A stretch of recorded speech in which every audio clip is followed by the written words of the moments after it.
যেই মনে স্বৈরাচারী করুক তার স্থান এই বাংলাদেশে হবে না। 17 বছর আমাদের কোনো বাক স্বাধীনতা বলতে কিছুই ছিল না।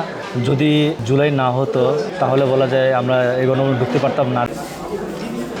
সাবেক প্রধানমন্ত্রী শেখ হাসিনা যেই বেডে ঘুমাতেন সেই বেডটি এখানে রাখা হয়েছে এবং এটি দেখছে অনেকেই। আমরা দেখছি দর্শনার্থীরা যারা জুলাই স্মৃতি জাদুঘরে আসছেন মূলত তারা বিশেষ করে সাবেক প্রধানমন্ত্রী শেখ হাসিনার যেই বেডটি আছে সেটি দেখার জন্য অনেকে এখানে ভিড় করছে।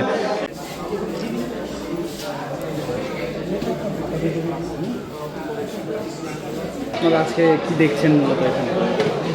আসলে আজকে গণভবনে ঢুকতে পেরেছি, এটা হয়তো বিশাল কিছু।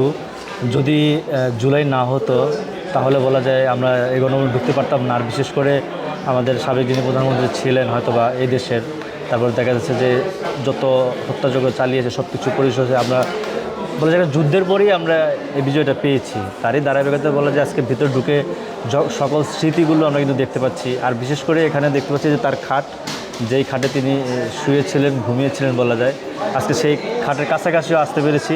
সব নিজ চোখে দেখতে পাচ্ছি আর উপলব্ধি করছি আসলে কি ঘটেছিল ওই সময়। 17টা বছর মানুষ যে নির্যাতিত, যে আজানি লুটতারাজ করছে, ও যে বগুলের সেটা করছে, ওর পাপের কারণে কিন্তু এই জনগণ লাইটটা কিন্তু দেশটা খেদায় দিচ্ছে। এই দেশে যেই মনে স্বৈরাচারী করুক, যেই দলই, তার স্থান এই বাংলাদেশে হবে না। তার স্থান হবে বাইরের মাটিতে, বাংলাদেশের মাটিতে হবে না। এই যে আপনি তো তার খাটের সাথে আবার ছবি তুলছেন, জি, আগ্রহ নিয়ে খুব দেখছি। হ্যাঁ অবশ্যই, অনেক দূর থেকে আইছি। আগ্রহ না থাকলে কি আর মনে প্রতিমা না থাকলে কি আর এই টাঙ্গাইল থেকে ঢাকায় আইছি এটা দেখার জন্য। এই 2টা বছর অপেক্ষায় ছিলাম এটা দেখার জন্য। দেখে কেমন লাগছে? দেখে তো ভালোই লাগছে যে তাই যে অনেক অত্যাচার করছে, গুম খুন, এই জিনিসগুলো তুলে ধরে যে মানুষের দেখাইতে পারতেছে, মানুষকে বুঝাইতে পারতেছে, এটা দেখে খুব ভালো লাগছে। যে যে যাই করুক সত্য কোনদিন চাপা থাকে না, 2 দিন আগে আর পরে প্রকাশ পাই। আশা করি সেই প্রকাশটাই পাইছে।